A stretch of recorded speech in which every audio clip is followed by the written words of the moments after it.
tidak membenarkannya kita atau menyalahkannya diri kita kepada seorang wali adalah bentuk kecelakaan yang telah terjadi pada diri kita, dan itu adalah bukti sedikit sekalinya ilmu kita atau tidak bermanfaatnya ilmu kita, atau ciri diri kita dimatikan dalam keadaan tidak membawa iman.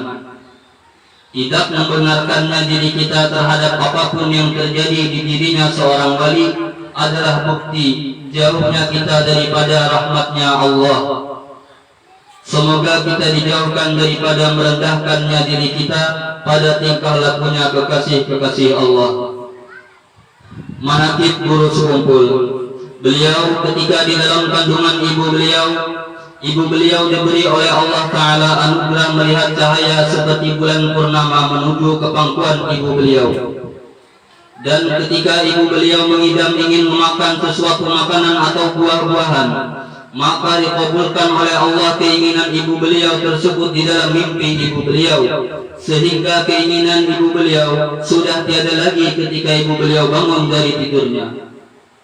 Beliau Guru Sekumpul dilahirkan sekitar jam 2 malam Rabu tanggal 27 bulan Muharram tahun 1361 Hijriah, dan beliau diwafatkan pada tanggal 5 bulan Rajab tahun 1426 Hijriah. Nama Guru Sekumpul. Ketika masa kecilnya asalnya adalah Kusyairi, kemudian diganti oleh orang tua beliau dengan Muhammad Zaini atas permintaan Guru Sekumpul sendiri. Karena mengikuti nama seorang ulama besar, yaitu Tuan Guru Haji Ahmad Zaini bin Tuan Guru Haji Abdul Rahman Unggul Irang. Allah Subhanahu wa Ta'ala berfirman yang artinya, sesungguhnya wali-wali Allah itu tidak ada rasa takut, tidak ada ketakutan terhadap sesuatu di masa akan datang, dan tidak pula mereka bersedih hati terhadap sesuatu yang telah terjadi. Mereka para wali-wali Allah adalah orang-orang yang beriman dan bertakwa. Bagi mereka kegembiraan di kehidupan dunia dan di kehidupan akhirat. Tidak ada perubahan bagi janji Allah. Itulah keberuntungan yang besar. Guru Sekumpul, beliau sejak kecilnya dijaga oleh Allah dari hal-hal yang tidak baik, dan beliau sejak kecilnya sering mendapat kabar gembira berupa mimpi yang baik-baik. Di antaranya mimpi beliau adalah beliau pernah bermimpi bertemu dengan dua cucu Rasulullah SAW, yaitu Sayyidina Hasan dan Sayyidina Husain radhiyallahu anhuma, yang membawakan baju jubah putih lengkap dengan sorbannya, hingga memakaikan oleh keduanya akan pakaian itu kepada beliau, serta memberi nama oleh keduanya kepada beliau dengan nama Zainal Abidin, yang artinya perhiasan yang indah bagi ahli ibadah. Dan beliau pernah bermimpi seakan-akan diri beliau itu seorang bayi yang berada di dalam pangkuan Rasulullah SAW.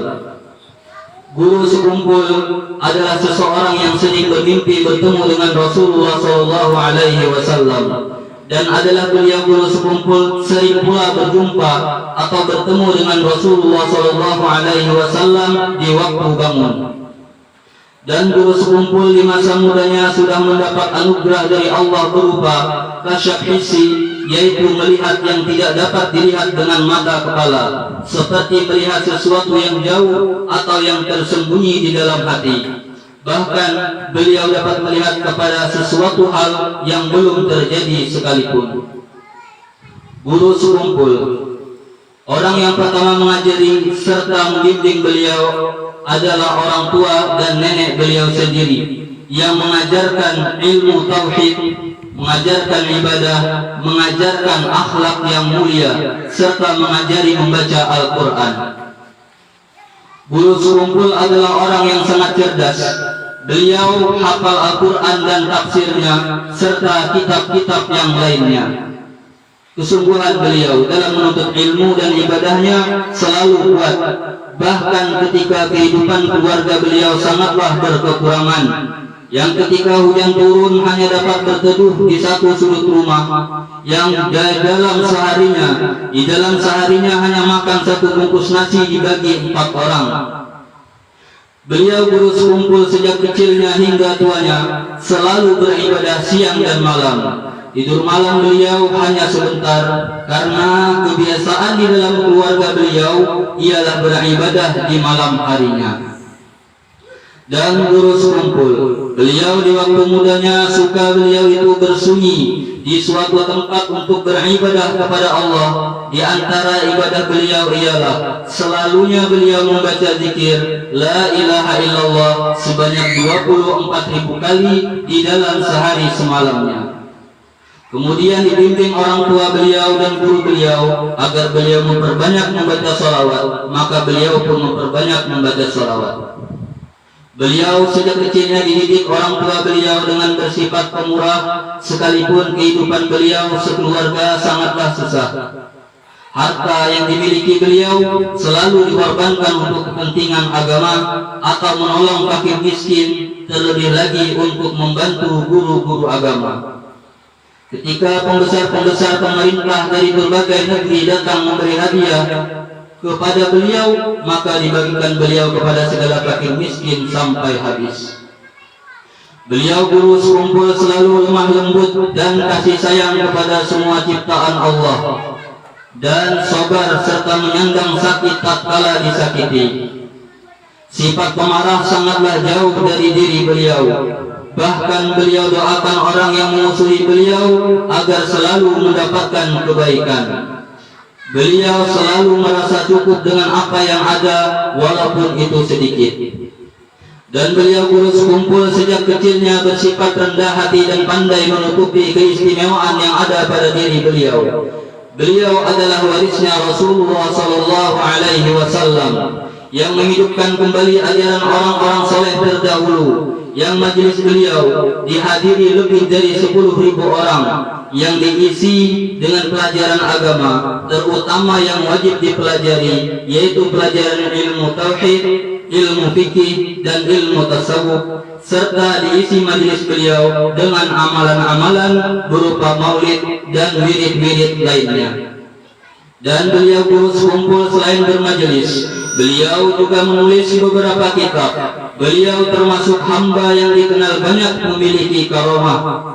Dan karomah beliau yang paling besar yaitu keistiqomahan beliau, yaitu adalah keistiqomahan beliau, selalu berbaktinya beliau kepada kedua orang tua beliau dan kepada guru-guru beliau, dan selalunya beliau menuntut ilmu, selalunya beliau mengamalkan ilmu beliau serta mengajarkan ilmu beliau.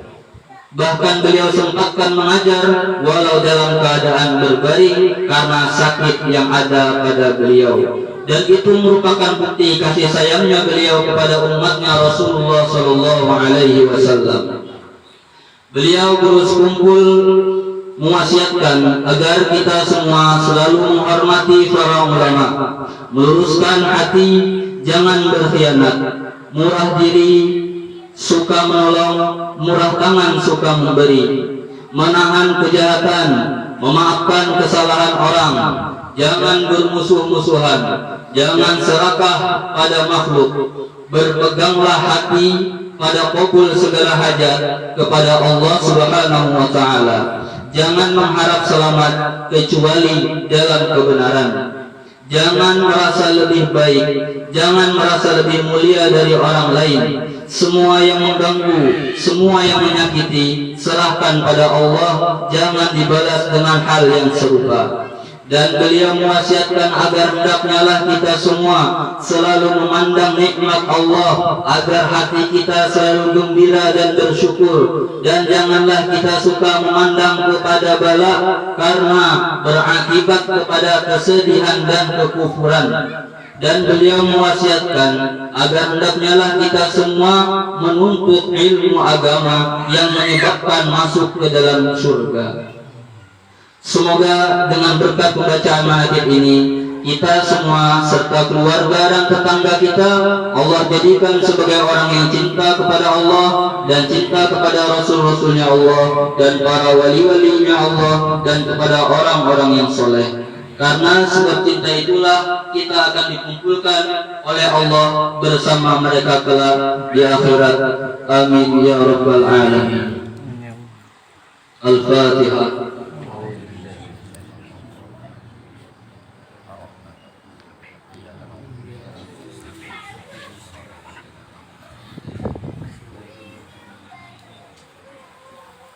Amin. Bismillahirrahmanirrahim. Alhamdulillahirabbil alamin. Allahumma shalli wa sallim ala sayyidina Muhammadin wa ala alihi wa sahbihi ajma'in. Allahumma kama mananta alaina bil iman fazidna minhu wa kama mananta alaina bil islam fazidna minhu wa kama mananta alaina bil afiyah fazidna minha. Ilahana tub alaina taubatan nasuha wa hawil ahwana wal muslimin ila ahsani hal. Allahumma inna nas'aluka hubbaka wa hubba man yuhibbuka wa hubba kulli amalin yuqarribuna ila hubbik. Wa sallallahu ala sayyidina Muhammadin wa ala alihi wa sahbihi wa sallam. Walhamdulillahi rabbil alamin.